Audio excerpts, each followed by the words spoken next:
those of you that know, I know it's pretty chilly in here, it's cold, and I know there's not enough lights for us to see.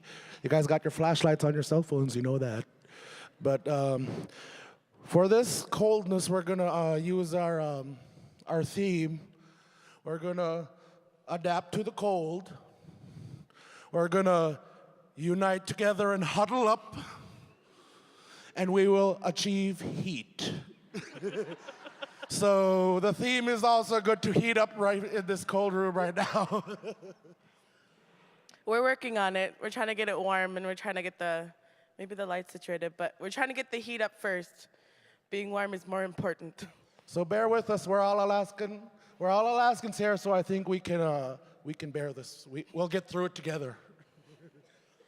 So up next, we have Rhonda Pitka and Leona Long to share how they helped create public awareness about their local school to keep it from closing. Let's give it up for Rhonda Pitka and Leona Long. Thank you.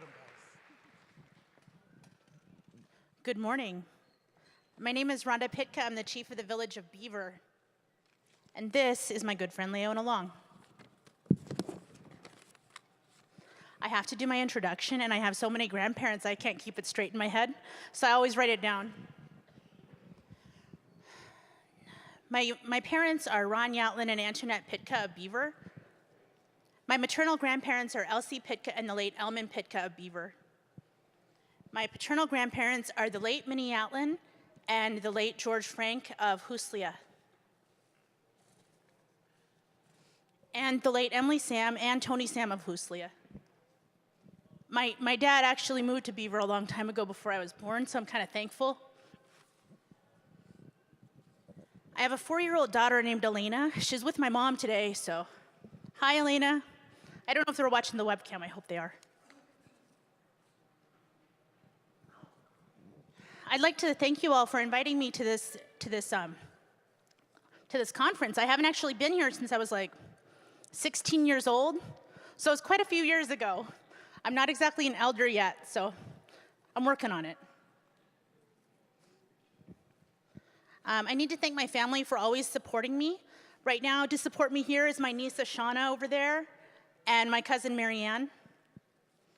She's part of the reason why I actually worked so hard to keep this school open this last year. It's been a struggle since forever, actually. We've had low enrollment in our village school for a long time. But last year, our school enrollment dropped to 8 students. And we were in real imminent danger of closing. Our school would have closed, and all of the students in the school would have had to find something else to do for school. They would have either been homeschooled or they would have had to move. I really wanted my daughter to attend school and start school in my village where I attended school in elementary school. She's 4 years old right now, and she's not in school at the moment because she was in early enrollment, but I don't know, some kind of testing thing.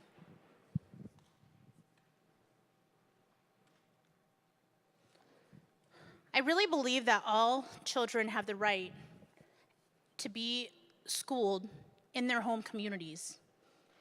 I wanted my daughter to grow up in our lifestyle. It's really important to me that my niece over there learns how to pluck geese, because I'm kind of tired of it.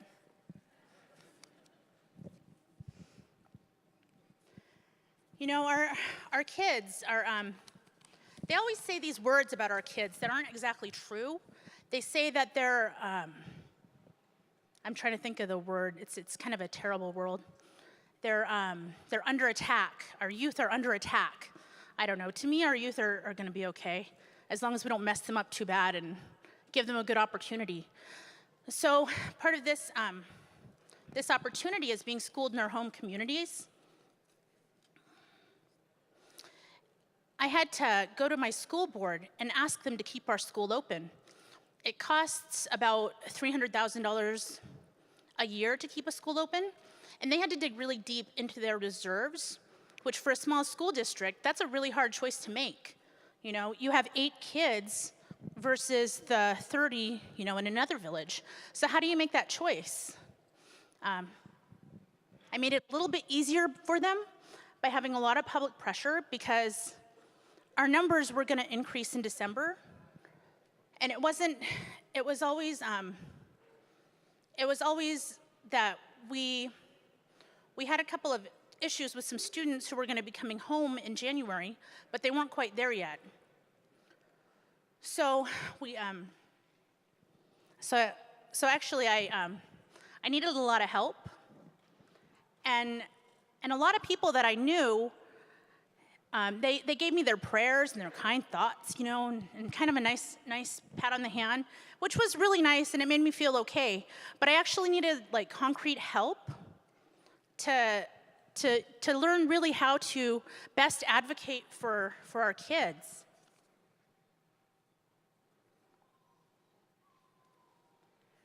Some really smart leaders have told me that good leadership is understanding when you need help and knowing who to ask for it.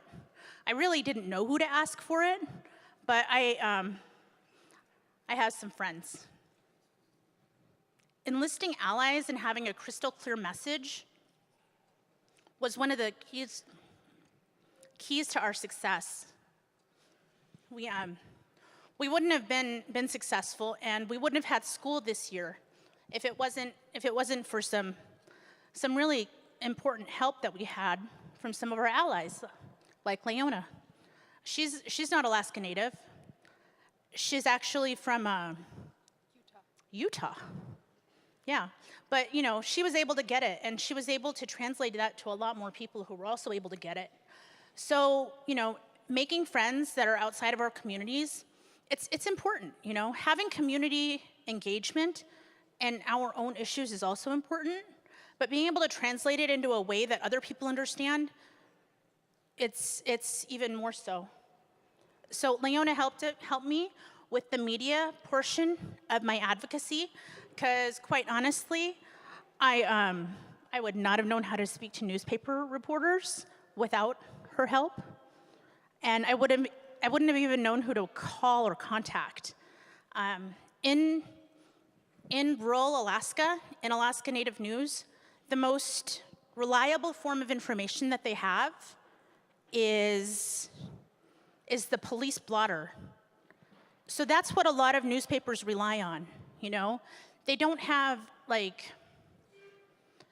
access to a lot of Native people. I mean, I'm looking into this room right now, and I see at least 20 people that have inspired me in different ways. I mean, there's Elizabeth Flegel over there, If it wasn't for her, I don't think that my sister would have gone to master's school right now. And her story in the newspaper was also really helpful. There are so many other people out there that are really, really strong, but their story isn't being heard because it's being drowned out by stereotypical, depictions of Alaska Native people. We're more than that. We've always been more than that. And Leona knows it. Thank you. I am very honored to be here. And when I was hired as the Public Information Officer of the UAF College of Rural and Community Development, I promised that I would share the positive stories of rural Alaska. And we all know that the police blotter doesn't tell the whole story. And it's my pleasure to help tell the positive stories about what's going on in rural Alaska, our rural campuses, and the Indigenous programs at UAF. Sharing your story can be so powerful. It kept a school open. And I want to thank the Fairbanks Daily News Miner, Rod Boyce, Matt Buxton, Tom Hewitt, and Weston Morrow, because when they shared the stories of Alakakan and Beaver, they made a difference for all of rural Alaska. And also to Mark Thiessen at the Associated Press Anchorage Bureau, because he gave those stories a statewide and national audience.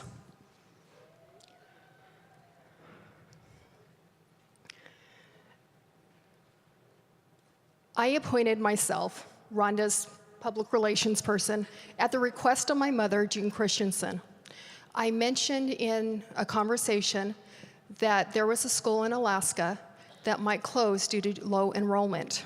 That's when my mother told me that I needed to help. She was distraught that children in an Alaska Native village would not have the same opportunity for an education as her grandchildren. Sometimes you can have a fantastic story, and breaking news will get in the way. We had great coverage in the AP across the state and front page in the Newsminer, and I was elated when the New York Times reporter told me that he was planning to come to Beaver to tell the story of small schools. And then the Oregon standoff happened. And he didn't come to Beaver. And it was devastating. And that's probably the hardest part of my work, is when I have a fantastic story, and for reasons that have nothing to do with me, it gets pushed aside for breaking news. And I appreciate my husband, Ryan, for being so understanding in the work that I do.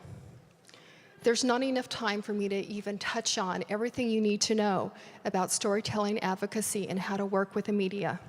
If you go to my website, leonalong.com, I have my presentation handout that walks you through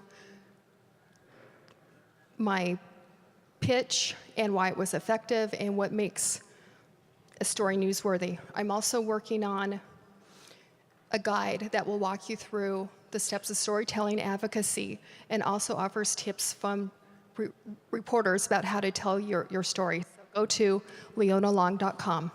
Thank you so much for the opportunity to be here. I am so honored.